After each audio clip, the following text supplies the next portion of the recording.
Hi everyone, my name's Jordan and welcome back to my channel. Today, I wanted to talk about some underhyped books. These are books that I think not enough people are talking about, and I owned a surprising amount of these. So what I've done, like I have been doing for a lot of my videos, is I've gone on Goodreads and I've sorted by number of ratings. And here are some that are all under 5,000 ratings that I think should be talked about a lot more. For some frame of reference, some of the huge books like Harry Potter, Hunger Games, those things, they have like over 1 million ratings. Hundreds of thousands at least. So these are all under 5,000 ratings. I think they should be talked about more because they're all really good. Not all of these are like super favorites of mine, but I thought they were good enough that more people should be reading them at least. So without further ado, let's get into it. First up, I have Goliath by Tochi Onyebuchi. I won this in a Goodreads giveaway. I won this arc and I really enjoyed it. So this is a debut adult novel for Tochi Onyebuchi. I believe most of what they wrote before was nonfiction. So this is like a sci-fi Afrofuturism kind of story, very reminiscent of like Parable of the Sower by Octavia Butler. And it's like dystopian, futuristic society. It deals a lot with a lot of like race relations and things like that within a future America. Basically the premise is it's like the 2050s and the earth is dying because of climate change. And the people with the means, the people with privilege, they all escape to space colonies. But the people without privilege, without the means, that are poor or disabled or what have you, are left behind on a dying Earth and must survive. So this follows a group of people that are still on Earth in this like ravaged world, and they're just trying to survive. It's a really great, thought-provoking book, and I wish more people were talking about it. It also isn't rated very high, but since it had such a low amount of ratings, I don't really trust that rating. I thought it was very successful, very thought-provoking. It really did remind me a lot of Parable of the Sower, only with a little bit more sci-fi elements. Parable of the Sower to me felt a little more dystopian. While this definitely has some dystopian vibes, this one also deals a lot with science and space exploration and things. So definitely different, but very same themes, very much so similar like premise where some people are living life and some people are struggling to survive. Very good book. I highly recommend it. Next up I have The Final Strive by Sara El-Arifi. This is a new release. Quite a few of these books are actually newer releases, like released this year, and I think that might be why some of them have lower ratings, but a lot of them have been out for enough time that more people should have read them. And this one is probably the newest release on this list, so this one makes a little more sense. It's only been out for like a month or two, but still, I think more people should be reading it. It is an adult sci-fi book that follows a world where the color of your blood determines the status of like your class. So the highest class are people with red blood. They can do blood magic by creating runes with their blood. Next is blue blood. They can't do magic. They are like the working class. And then there are people with clear blood, and they are the lowest of the low. At birth, their tongues and hands are cut off, and they are essentially slaves. So it follows this world. It's like a revolution story. It's really, really great. It reads a little young for adult, but it's definitely not YA. It deals with a lot of really adult themes. Just some of the dialogue reads a little younger, but it is not a bad thing by any means. It is a really good book. Very interesting premise. I think it did a really fun thing with blood magic. Sometimes blood magic can feel very like self-harm as opposed to magic, I guess, and this it did a really good job with that. So I think that this book is definitely worth a read. Next up I have The City of Dusk by Tara Sim. This came out February or March. I got an arc of it and really liked it, so I pre-ordered it. This is I think it's considered adult, but it also reads a little younger. This follows 4 heirs to the 4 different realms of this world. The gods have abandoned these people, and these 4 heirs are trying to get the gods' favor back and save their communities. And it deals a lot with privilege and, again, class relations and things, but it also has some really cool magic. It's very dark. There's like, each realm has different types of magic essentially. So there's like a necromancer type magic, and it's just really cool. The magic was what really drew me in. I thought the magic was really cool, really well done. The different kinds of magic, the relationship with the gods was really cool. So overall, really good first book. It's part of a series, and I'm super excited to continue on with the next one whenever it's announced and comes out. Next up, I have The Justice of Kings by Richard Swan. I've talked about this book a lot in some of my videos. It is also a newish release. It came out in February or March, somewhere in there, April maybe, I'm not sure. Super good. Another book that I had an arc of, read it, immediately pre-ordered it.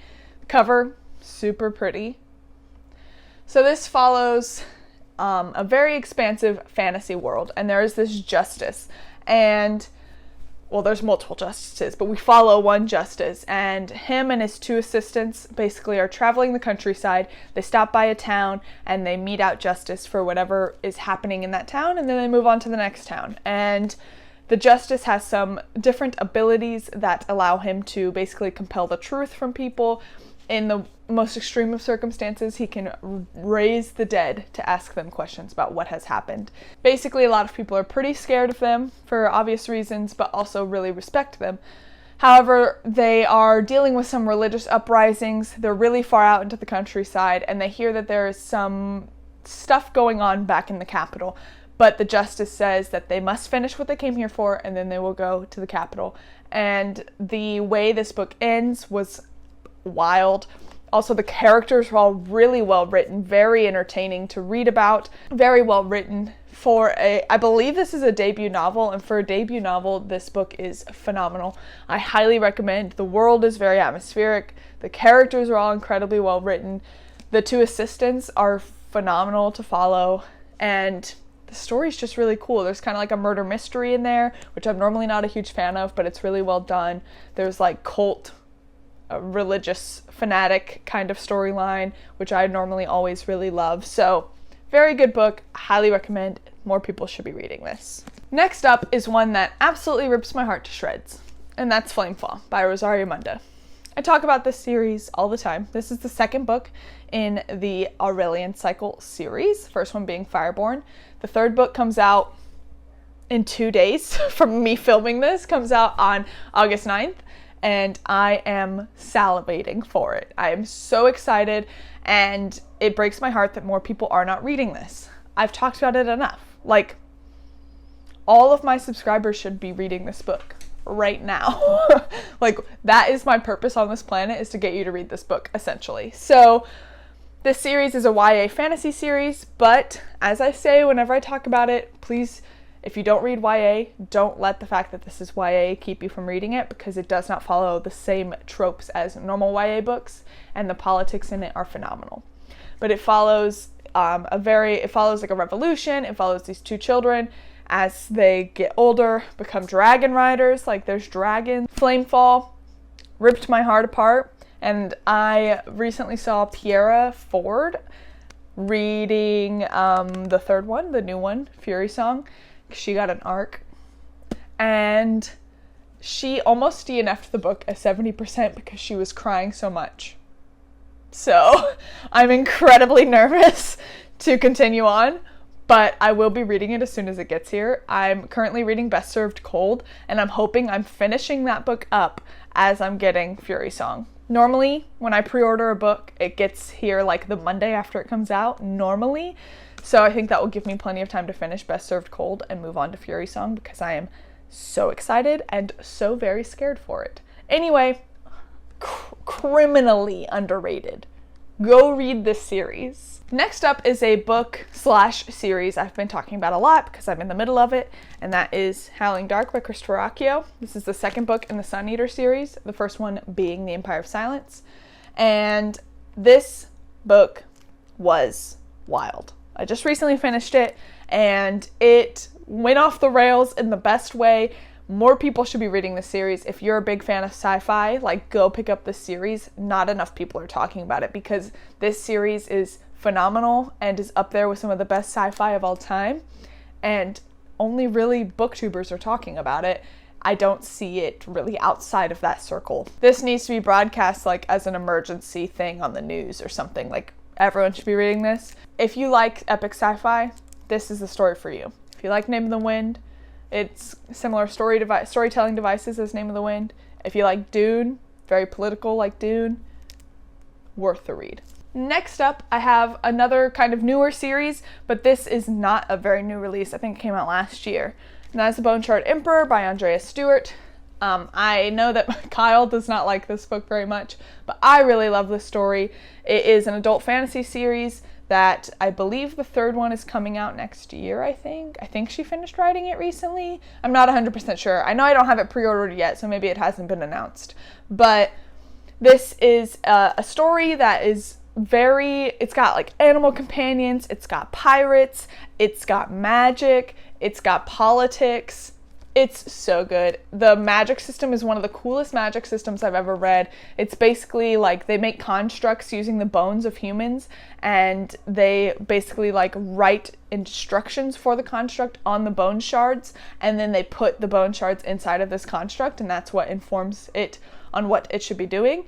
It's super cool premise, very cool magic system, hard magic system. Animal companions. Mephi is the best.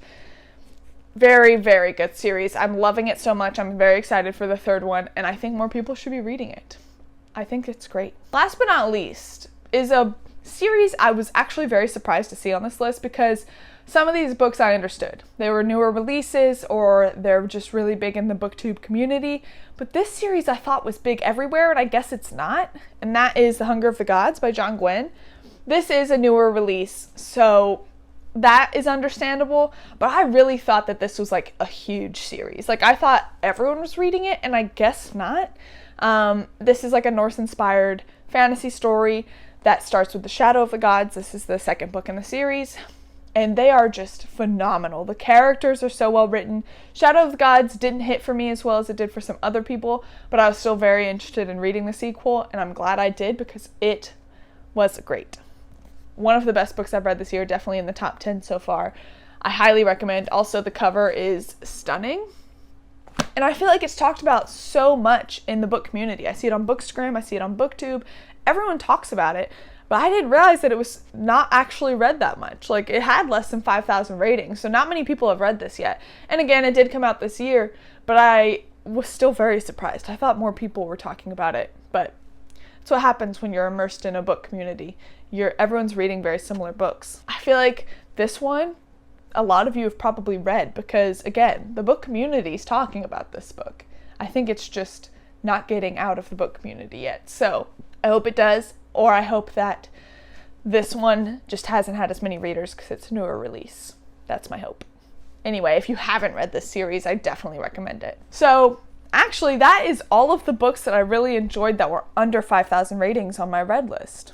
That was all of them. So I guess I wonder if that means I read hyped books, or there were a lot on there that I didn't like. But there were also a lot on there that were nonfiction, which I didn't include in here. And there were a lot of mangas as well, which I didn't include. These, I wanted to focus on fictional books that I really love. And I think, yep, all of these are fantasy or sci-fi. So it goes to show that if any of them were like contemporary fiction, I didn't include it because I don't like it. Anyway, that is all of them.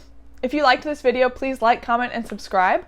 Let me know down below some books that you think people should be talking about more. Books that you think you see no one talking about that should be talked about more, because I love reading underhyped books. We should all be looking to broaden our horizons and try new things. If you really like my content, please hit the notification bell to be notified every time I post new content.